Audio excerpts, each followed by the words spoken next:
Everything you do on a blockchain today, from Ethereum, Solana, Cardano, Polkadot, and beyond, is on a public blockchain. Pseudo-anonymity is not privacy. Today, if you go and buy coffee from your local barista, you don't go and advertise that to the world. That's a conversation and a transaction between you, the coffee shop, and your bank. Do you really want your medical records to be utilized in a commercial sense by others? Or do you want to control that? So privacy brings a level of protection, not only for corporates, but also for the individual. Why is it in many things you have to opt in to participate, yet when you think about your data, you're having to choose to opt out? Privacy is not only a fundamental human right, but it's a digital right that will actually enable more and more use cases to come to blockchain. Privacy is not a hindrance to development or to progress. It's actually a starting block. It's your launch pad. What Bitcoin gave you was the freedom to suddenly realize post the financial crisis of 2008, which I lived through in my hedge fund days, that suddenly the assets that you own, the cash that you earn from working, was not your own. Actually, it was an IOU from the bank, and it's up to the bank's discretion that they would allow you to withdraw that money, or that they hadn't gambled it away on bad loans. We think of that concept as rational privacy, the ability to choose what, when, and where you share information. Privacy is your right, is your fundamental right. Hello, innovators, entrepreneurs, and risk takers. Welcome to another episode of Web3 with Sam Kamani podcast. And today on this podcast episode, I am interviewing Fahmi from Midnight Network, and he is going to share everything that they are building there and why that new L1 is needed, why they are inventing a new programming language, as well as why builders should pay attention, and moreover, why privacy is important, why he thinks that this is going to be a game changer. So let's hear from a founder on how they go about building in this space and the challenges they face and how they overcome to build something really worthwhile. As always, nothing that we talk about here should be taken as investment advice, and as always, please like, share, subscribe, and follow. And with all that out of the way, let's get into it. Oh, Fahmi, welcome to the show. Looking forward to interviewing you. I just missed you at Token 2049 and I've been waiting to talk with you. So first of all, welcome to the show. And my first question is, how did you get involved in all things blockchain and Web3? Morning, Sam. Yeah, good to finally catch up with you. Token was a very busy event. I'm sure you had many successful meetings there, a lot of interesting topics. So I'm glad we finally get to speak. What brought me to blockchain industry? Well, I was a financial veteran of over 2 decades. I was very fortunate to spend 17 years at a hedge fund that was a startup that grew to be one of the largest in the hedge fund industry. Then took a year out to help launch my own hedge fund with essentially a Citadel spin out. So the former CIO of Citadel in Europe. So I helped him successfully launch that during the pandemic. And then after about a year and a half there, I was approached by some headhunters who were looking for a CFO to join Parity, the builders of Polkadot. And at that point in time, I successfully helped launch the hedge fund, and I was looking for a new challenge. And when I investigated or read into who was Gavin Wood, what was Polkadot, how he helped found Ethereum, and really looking at not crypto trading, but actually what does blockchain technology enable? And that's when I went down that rabbit hole, joined Gavin at Parity, and was surrounded by some amazing engineers, really started spending a lot of time with them, trying to understand how the technology worked.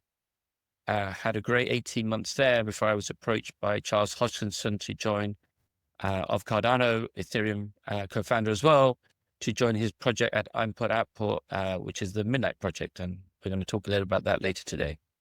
Absolutely. That's a very good segue into the Midnight project that you're currently leading. Can you tell me a bit about Midnight and also what problems you solve at Midnight?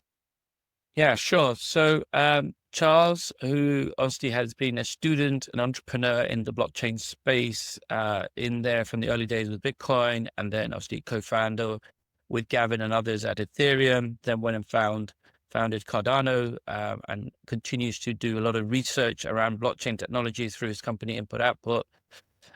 He was looking at why the blockchain industry hadn't really seen widespread adoption in terms of as a technology platform. We see a lot of crypto trading, we see a lot of the NFT sort of fad and the meme coin fads and other things that come and go, but the real stickiness of the technology in the way the internet had evolved into e-commerce and other things Yes, hasn't indeed. really come about in the blockchain space. And he identified two key elements that were holding large institutions and large sort of retail audiences back, and that's privacy and identity. Ultimately, everything you do on a blockchain today, from Ethereum, Solana, Cardano, Polkadot, and beyond, is on a public blockchain. Pseudo-anonymity is not privacy. Ultimately, large holders, or even the smallest holders, will, through various analytics, will eventually get exposed. And the issue is not that you get exposed today. The issue is that all of your data is public forever. It's immutable, Yes. which is one of the benefits of the blockchain technology, but at the same time, one of the things that holds it back. So the Midnight Project is here to build upon that theme of privacy and identity, to work with zero knowledge proofs so that large corporations, machines, or individuals can present proof of data. Well, that's identity, education, healthcare, financial records, and beyond. Provide those proofs on a blockchain, and then through various disclosure elements or tools available through smart contract, decide what you share, when you share it, and with whom you share it. And that's quite fundamental to how we as human beings operate, both in a physical sense, in terms of our privacy and our human rights, but also how we operate in the real world. Today, if you go and buy coffee from your local barista, you don't go and advertise that to the world. That's a conversation and a transaction between you, the coffee shop, and your bank. Yeah, if you do that on a blockchain, everybody gets to see that. Yeah, but do you I mean, this is a bit more like philosophical, not technical, but do people really care? It's like people don't care, like for the coffee transaction, most people. Yes, I agree. Day to day, most people probably don't think about it. But if you look at trends, if you think about how the internet has evolved and social media trends, actual social media usage amongst the younger generation is actually decreasing. They're recognizing that for all the good it brings, there's also some negative connotations. So with technology, what has happened is we've taken the easy path. Often we get free access, whether it's Facebook, Google, other large enterprises give us free access, but for doing so, it's not actually free. What we're handing them is our data and the ability for them to use our data to market information, market products, and other things. But if you take that further, do you really want your medical records to be utilized in a commercial sense by others? Or do you want to control that? Do you want to be able to decide who gets to see it, how it's monetized, how that information is shared? So I think there will be an evolving trend, or we believe there will be an evolving trend where privacy does matter. And if you think about large financial institutions, from my days in the hedge fund world, we were able to find price discovery, liquidity discovery, execute the trade, settle the trade, and move margin. And that was part of the secret sauce. Nobody could track what we were doing, how we traded into position, how we traded out, But how we on chain, constructed a everyone portfolio. knows. On chain, everybody knows. You see some of the issues that happened recently over the weekend, and you get people spot trends or trades, and then people pile into the same trades. Sometimes that can have a positive repercussion.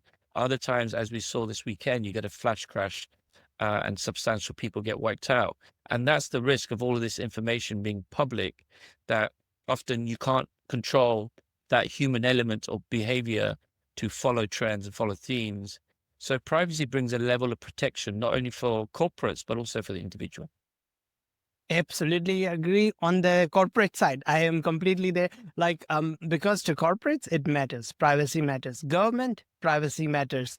Okay. Institutional hedge funds or financial institutions, privacy absolutely matters because that's their edge.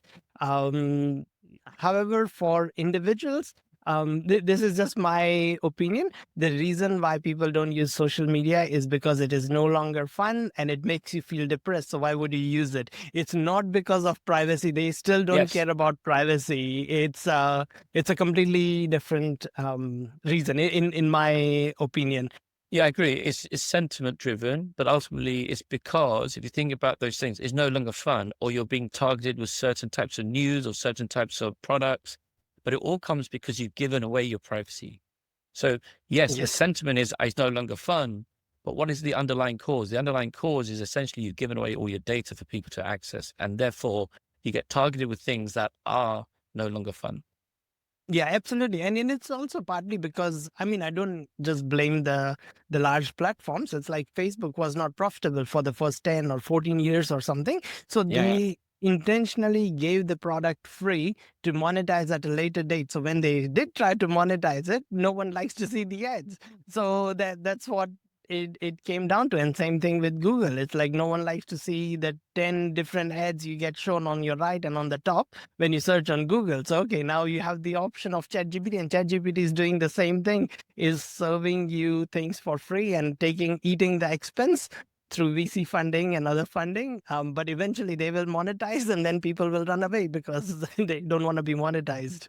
So that's just a Yeah, cycle. look, it's a model that's been working, and why would people not follow it? But what we're seeing more and more is there are alternative ad browsers or web browsers who come to the fore. Absolutely. It's like 100 million people use ad blockers around the world, over Yes, 100 million. So exactly. it's like, yeah, So people recognize this, and again, it's a small percentage of the population. But we have worked with Brave, the privacy web yes. browser, who do put privacy first. So why is it in many things you have to opt in to participate? Yet in when you think about your data, you're having to choose to opt out. You're having to choose Yes. to not give permissions as opposed to automatically giving away your permissions. So it's a trend or theme that we'll see more of, but we think certainly in the blockchain space, privacy is not only a fundamental human right, but it's a digital right that will actually enable more and more use cases to come to blockchain. Absolutely. And especially in the financial instance, I can see it that because I have a startup that we provide portfolio management for hedge funds, crypto funds, and I know how valuable privacy is for them because their strategy is their key wealth Yes. instead of real estate or anything like that. So they want to protect that strategy, and if it's on chain, everyone can see it. It doesn't make sense. I have a question around privacy, and a Sure. lot of people, as old as blockchains have been adopted, there have been people recognize that okay, these are the benefits, that it is permissionless, it is transparent, it is immutable, but at the same time, there comes the downsides of those things. And so there's been lots of attempts, like I'm sure you remember from back in the days, Monero, or like the called the privacy chain, or and so on. How have things changed, or how have things evolved over the time, over the years? Okay, so great question. So privacy comes in lots of different forms. So before we talk Yes. about the permissionless side of privacy, let's talk about the private side of privacy. What Yes. do I mean by that? There are lots of platforms like JP Morgan have Connexus, Canton are Yes. producing their own private chain. It's often those sort of chains are very financial sector focused, but the requirements of those chains are they're private chains. So there are a few issues around that. They're gated about who gets to participate. They are also siloed. How are they connected to other chains? We've seen how the EVM network has grown into L1s and L3s, and how they sort of connect to each other and the interoperability. So if you think Bitcoin was the first stage of blockchain, which was freedom, the proof and concept that you can have peer-to-peer transaction borderless without censorship. You think that Yes. Ethereum introduced programmability And the Exactly. Cardano, Smart Solana, contracts. Polkadot introduce interoperability and scalability. Well, Yes. private chains, they are there to protect their clients, and therefore there is a gating mechanism, and may become siloed. And then the permissionless networks like Monero, Zcash, they prove that privacy and zero knowledge proofs work within a permissionless blockchain, but often they've come across issues with regulators, and also large corporates are reluctant to use those networks because of concerns around AML, KYC, and contagion risk. So then the evolution of those has been the likes of other ZK solutions, Aleo, Starknet, and others. And we Yeah. have a lot of respect for those networks and what they're doing and how they're building, both the technology and the communities. But we at Midnight believe that we have come up with a ZK L1, which has not only the ability to protect data, but also metadata. So the who and the what, that's fundamentally very important. So we put that element of both metadata, data protection at the core of our build. And then with our smart contract technology, Compact, we've also enabled application builders, developers, corporates to have the element of selective disclosure through those proofs. So how do they prove that their portfolio is of a certain volatility, or they have a collateral of a certain creditworthiness? How do they prove their medical records or how do they prove that they have an educational history and employment history that is verifiable without, again, giving away sensitive information? How do you participate in a shopping exercise or a gambling exercise without having to give away all of your personal details? You just need to prove you have the right age, the right creditworthiness, the right jurisdiction. So the technology we've designed, we believe, opens it up to much wider use cases than just individual sectors. We think the solutions can be applied to a number of sectors, and we're already seeing that based on the community and developers working in our testnet. Oh, that's fantastic. Transparency also has its benefits. It makes things more permissionless, and so that more people can build, and that creates um, like an environment of innovation or experimentation that Yes. crypto or blockchain has. And that's why it would feel like 6 months in crypto or in blockchain is like 6 years in any other industry. It feels like that you Yes, age a lot faster as well. that's right. um, so how does then Midnight support that culture at the same time? Yeah, great. Look, another great question. So privacy, it does privacy is not a hindrance to development or to progress. It's actually a starting block. It's your launch pad. So actually, if you think about transparency, let's differentiate between transparency of transactions on a blockchain versus the open source culture of blockchain. A lot of projects in blockchain are open source. Pretty much And most of them. we encourage communities, developers to come and help build on the projects, on that code, not only the protocol code, but also on code for applications and other things. We at Midnight Foundation have partnered with Open Zeppelin, one of the Yes. largest developers of open source contracts for EVM, and Yes. also audits for that space. So we're bringing that culture of transparency around open source, around code, to enable builders to come, developers to come. So I think we should differentiate between transparency around the code and how the community developers versus the transparency of your transaction. What Bitcoin gave you was the freedom to suddenly realize post the financial crisis of 2008, which I lived through in my hedge fund days, that suddenly the assets that you own, the cash that you earn from working, was not your own. Actually, it was an IOU from the bank, and it's up to the bank's discretion that they would allow you to withdraw that money, or that they hadn't gambled it away on bad loans. And what Bitcoin showed was you can suddenly directly own your asset, and you could transfer that without any interception from intermediaries. The code enabled that. And suddenly through Ethereum, then you open up this concept of smart contracts.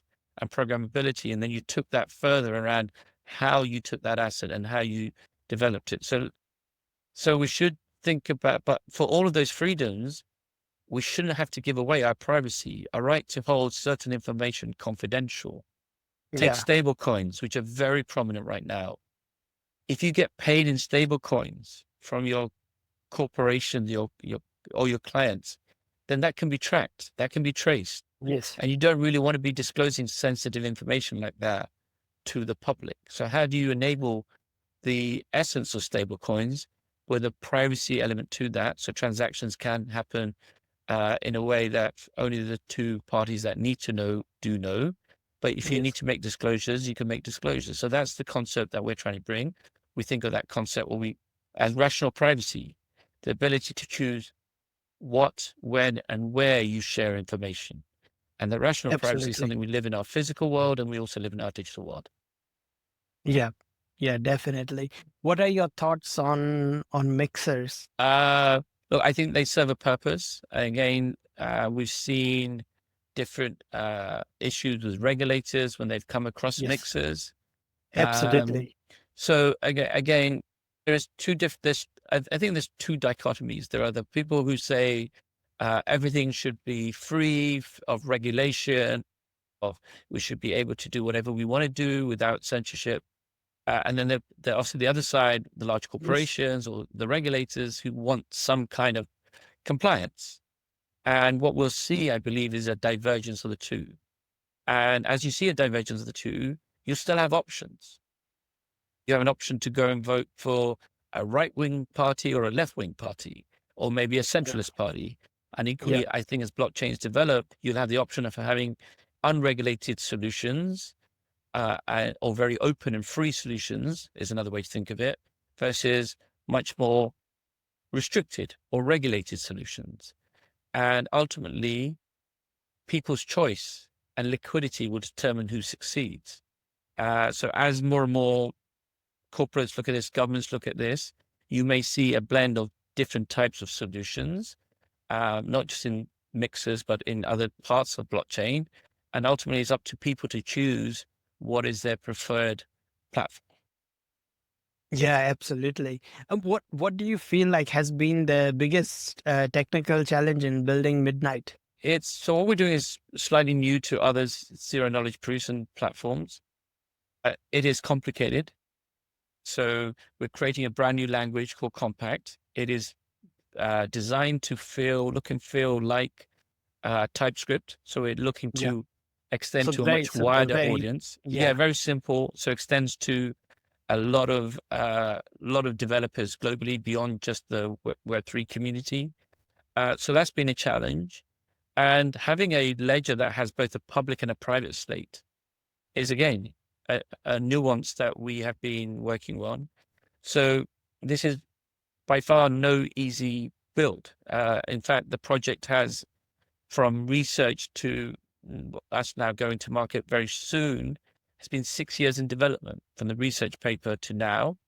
Originally, it was an EVM build. And then when they designed it, they realized that actually the EVM technology itself doesn't fully support full metadata protection.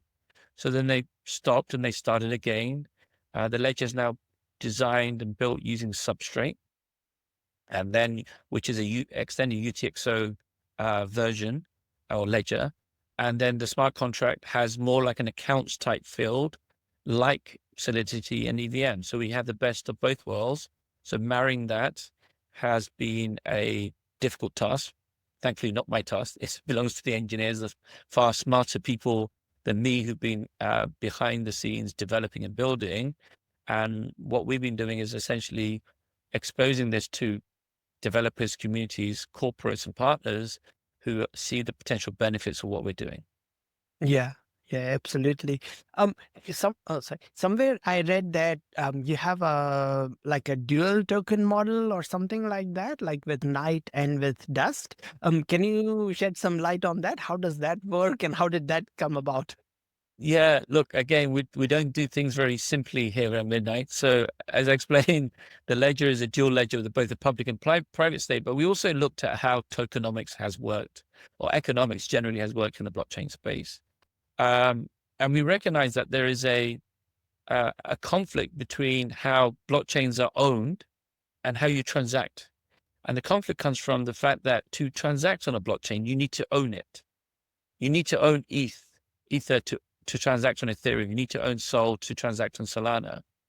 And the very Yes. asset you invest in that you want to go up in price is the very asset you cannibalize to pay for transactions.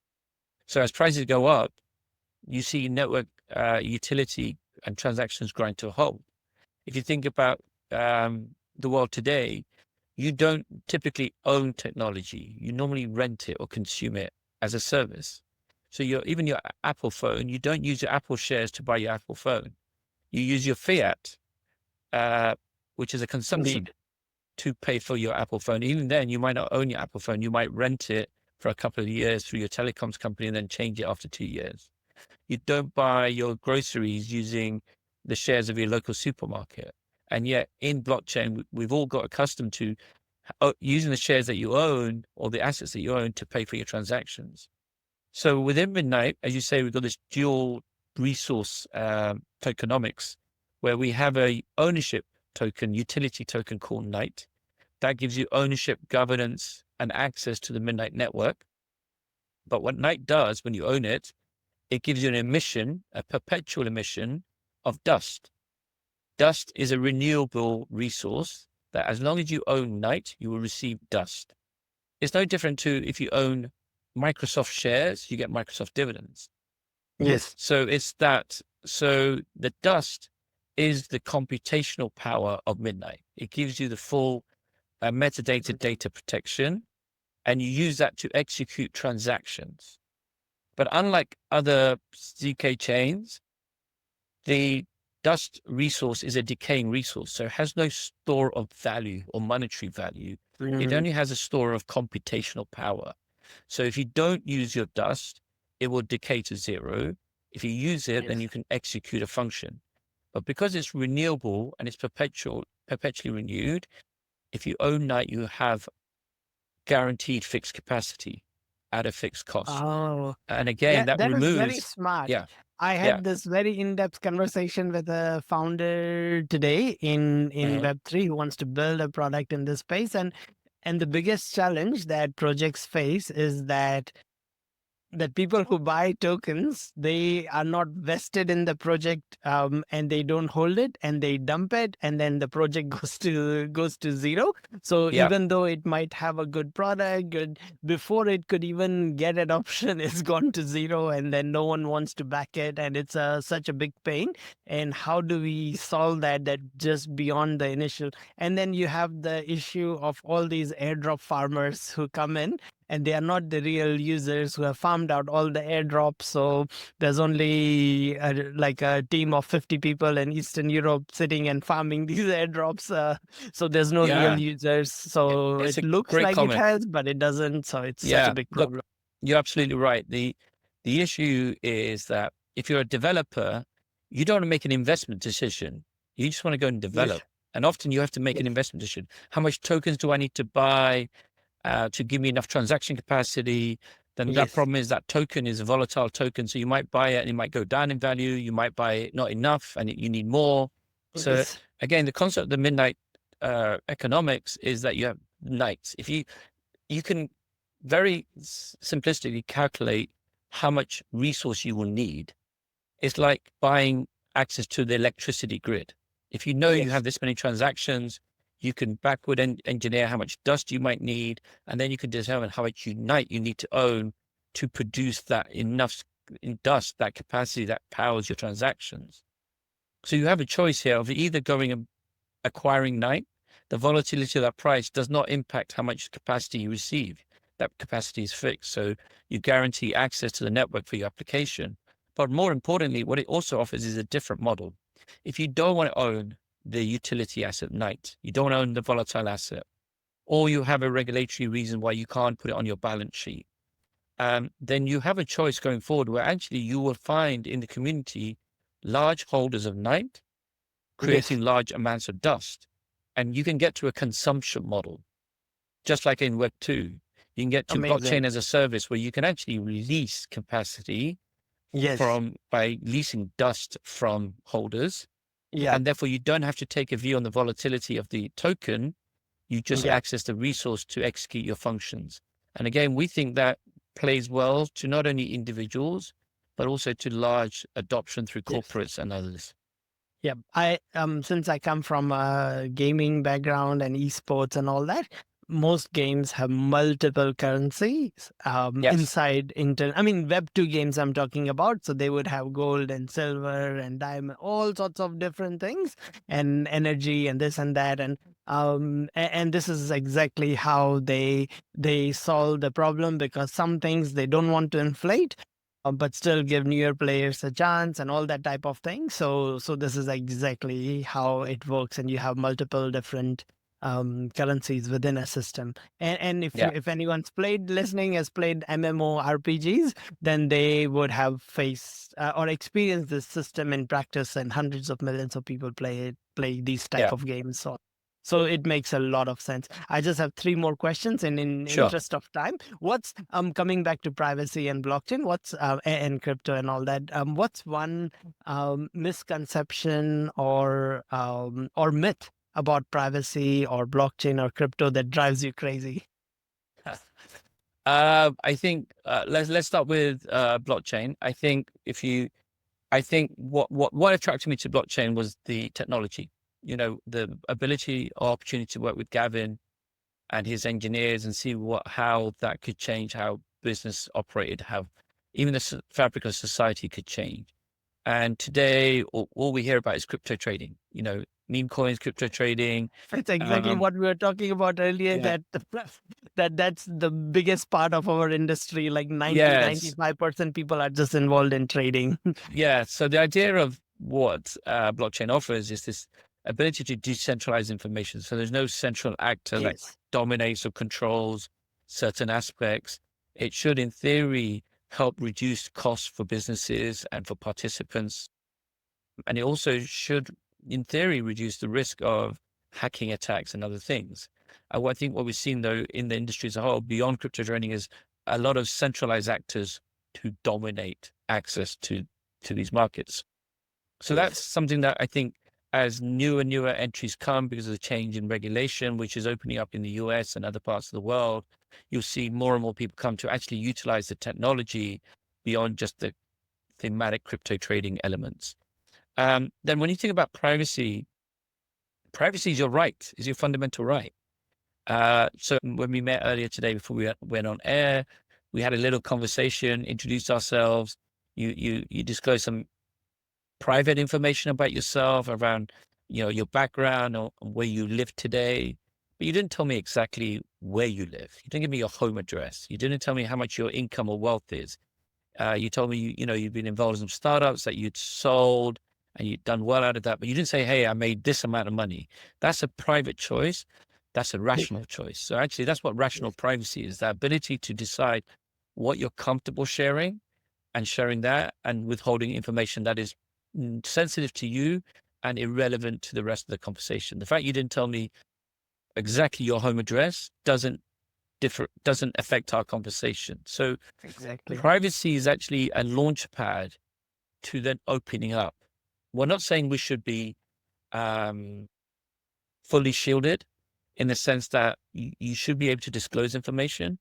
But if you've already disclosed everything, it's very hard then to put it back in the box. Yeah. When you leave your front door, and some people might not like this analogy, but you don't leave your front door naked and then get dressed in public.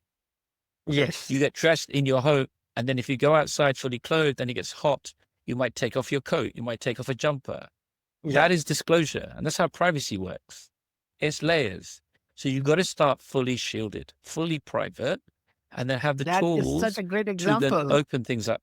So again, that's what we're offering that's the toolkit we offer at Midnight, is our Yes. ability to start your journey fully shielded, fully clothed, and then Yes. give applications builders the ability to open things up, to take off a jumper or to roll up their sleeves because it's hot or whatever it may be.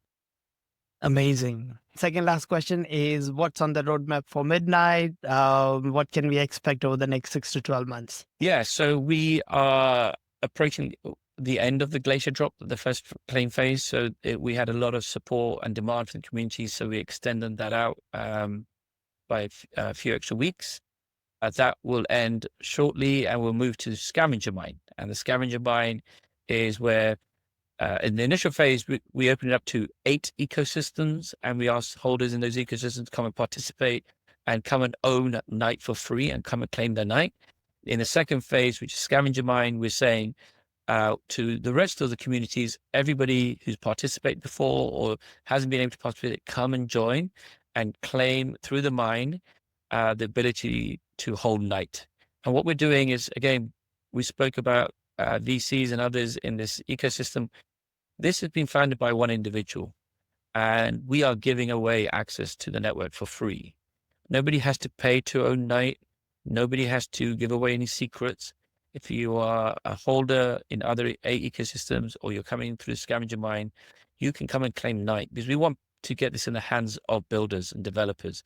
In fact, we want to get it in the hands of VCs, because we want them to deliver it to their portfolio companies to see how our technology opens up and enables them. And in fact, going back to the economics, what our economics does, it allows cooperative economics. In interoperability, you need to sell your asset to buy another asset to participate in the other chain's activities. With Midnight, you can start building hybrid solutions. So how do you build a solution on Solana or Avalanche and then use Midnight? Well, you can consume Midnight through Dust and lease its privacy tech. So you can extend that privacy into your network, into your application. So we're opening this up for everybody to come and claim. We want people to build both natively and also in hybrid applications. Fantastic.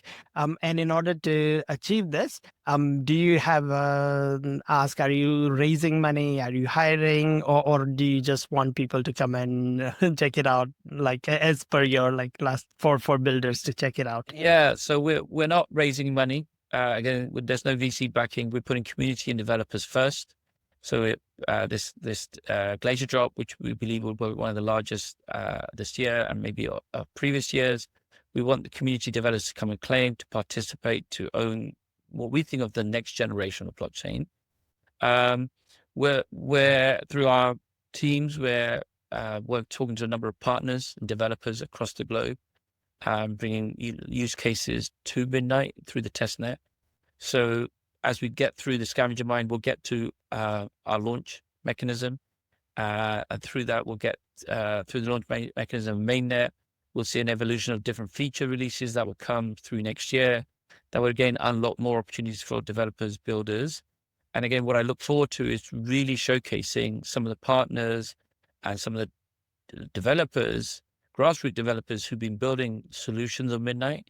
And as that comes to mainnet, people start to use those. And I look forward to the time where you hear less from me and more from developers and partners in our ecosystem. Amazing. What I'll do is I'll leave links to everything that Midnight is building and everything that's on your roadmap in the show notes and description on all the 15 plus different platforms that's going to go out in the next 2 to 3 weeks. So thank you, Fahmi, so much for your time. And we'll have to do this again in 6 to 12 months and see where you guys have reached and what's new at Midnight. It's been a pleasure, Sam. Thanks for your time. Thank you.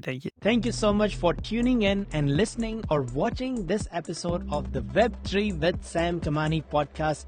By now, you know the drill. Leave a comment or share this episode with a friend and leave a review. I would love to hear from you. So that's why my DMs are open. Reach out to me, especially if you are a founder building a product in Web3. Then I would love to hear from you. What are your challenges? Is there anything that I can help you or my community can help you with? Thank you once again and wish you best of luck in building your startup or your project.